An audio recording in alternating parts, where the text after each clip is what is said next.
We're about to share 7 things that you most likely forgot about or will forget about when setting up your short-term rental property. What's up, guys? I'm Steven. And I'm Kylie, and we didn't make this list because we don't think you're smart or capable. We made it because we've done every single one of these things, and we want to save you the time when you're going through a setup process. Before we get started, we want to let you know about an event coming up in San Diego next month that would benefit anyone who wants to grow in the short-term rental business. STR Nation is a short-term rental networking group on Facebook, and they're having a conference, and we actually went to their first conference last year in Las Vegas. That was our first conference that we'd ever been to as well, and it was such a great experience. We really didn't realize how much we were going to get out of that weekend. Yeah, just surrounding yourself with like-minded people and learning from them. You learn a lot from the speakers. It was an awesome weekend. And speaking of speakers, the lineup for this year's conference looks great. There are industry favorites like Bill Faith, Avery Carl, Natalie Palmer, and many others taking the stage to share their knowledge. The conference will be held in San Diego this year, and it's from September 24th to 26th. So not only do you get to enjoy and learn from the conference, it's a great location. We love San Diego. STR Nation has given us a discount code to share with you for $200 off of your ticket, and we'll leave all of those details in the description box below. Last year, we splurged for the VIP tickets, and we're really glad we did. We got tons of one-on-one time with all the speakers, learned a lot, and just having that personalized attention from the speakers was invaluable to us. It really added a whole new layer of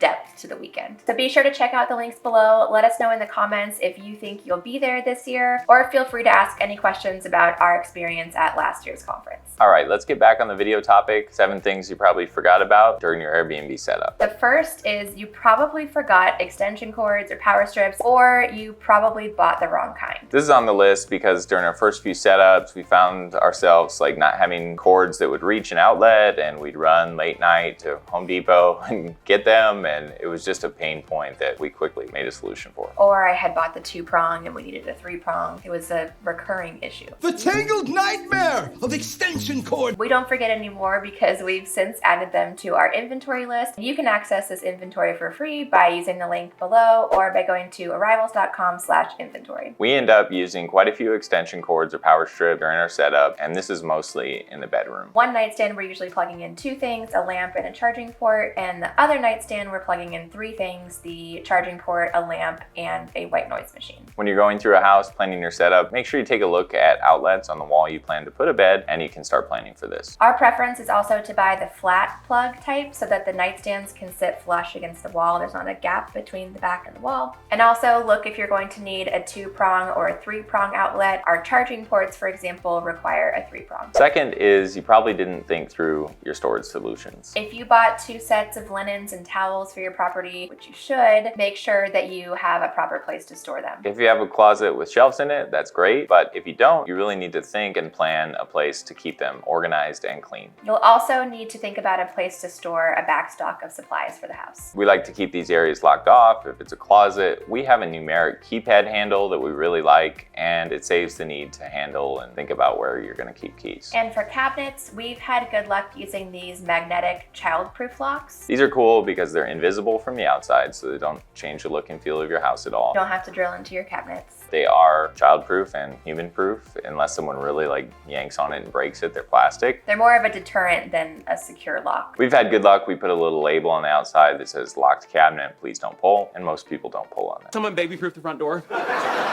Third, you've probably forgot about how to plan for opening and disposing all of the packaging material that you're going to end up with. Don't put yourself in a situation where you can't open your brand new pack of scissors because you don't have a pair of scissors. We like box cutters. Multiples, like 1 for each person and a spare. It's a good plan to keep one in your pocket, like I do.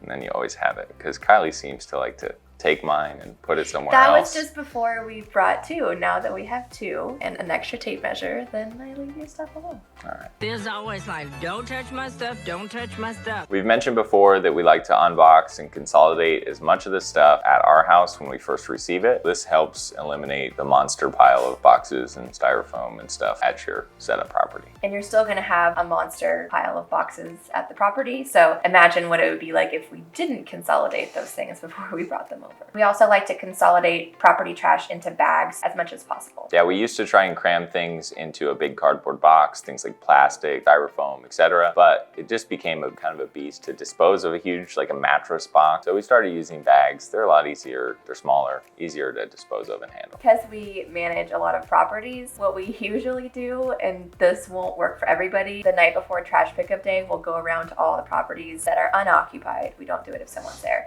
And we just stuff bags in those because we know they're going to get hauled away the next day anyways. That might be illegal. No, the trash service is coming anyway, so we're just taking advantage Don't of do it in strangers' bins. No.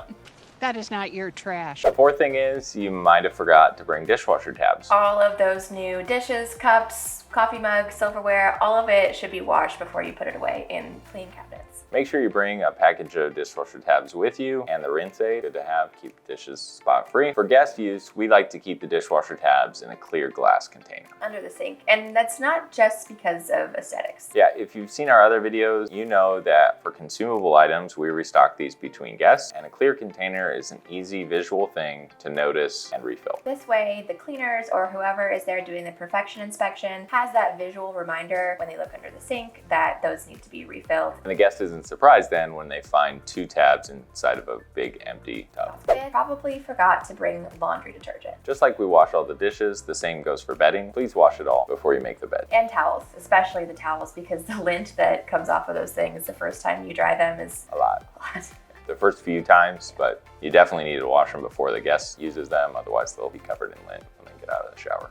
It's lint. So it's a lot of laundry, like a mountain of laundry. So it's best to start as soon as you can. If you're going to be doing the setup, we just crank through loads as we're over there doing the setup. On this most recent setup, which was a 4-bedroom house, we had 8 sets of sheets, 8 bed blankets, 8 quilts, spare pillowcases, 30-something towels. It's a big list. Also kitchen towels and pool towels. Lots of laundry. Get started right away. You're going to be cranking through laundry the whole time. Number 6, you probably forgot to eat. When you're in the zone and doing setup stuff, it's easy to lose track of time. We're not trying to act like your parents and tell you like you need to eat your dinner, but remember that we wrote this list based on our own experience.